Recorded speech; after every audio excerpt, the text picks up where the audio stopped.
బాబా నువ్వు వీడియో అప్పటి నుంచి క్వశ్చన్ చేద్దాం అనుకుంటున్నా ఈడున్నావు. చెప్పు సురేష్, మళ్ళీ ఏం చేసినా?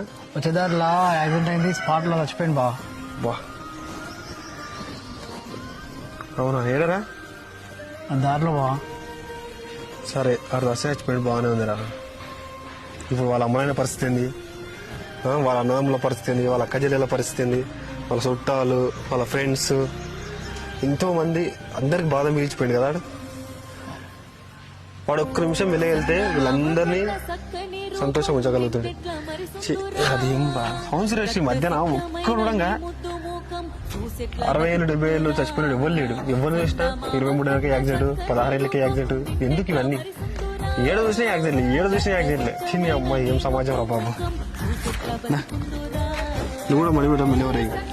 సరే బా, చూడండి ఫ్రెండ్స్, మీరు ఇక్కడ జర్నీ చేయాలన్నప్పుడు బండి ఉంది అని చెప్పి 120, కారు ఉంది అని చెప్పి 150 పోయారు అనుకో, మీ ఫ్యామిలీ వాళ్ళు, మీ రిలేషన్, మీ ఫ్రెండ్స్ అందరు ఎంత బాధపడతారో ఆలోచించండి. ఎక్కడ జర్నీ చేసినా స్లోగా వెళ్ళండి, నిదానంగానే ప్రధానం అని ఎన్నో చోట్ల బండ్ల మీద, కార్ల మీద, బస్సుల మీద రాసి ఉంది. అయినా మనకు తెలియకుండా అదే స్పీడ్ మెయింటైన్ చేస్తున్నాం. కాబట్టి జాగ్రత్త. రక్త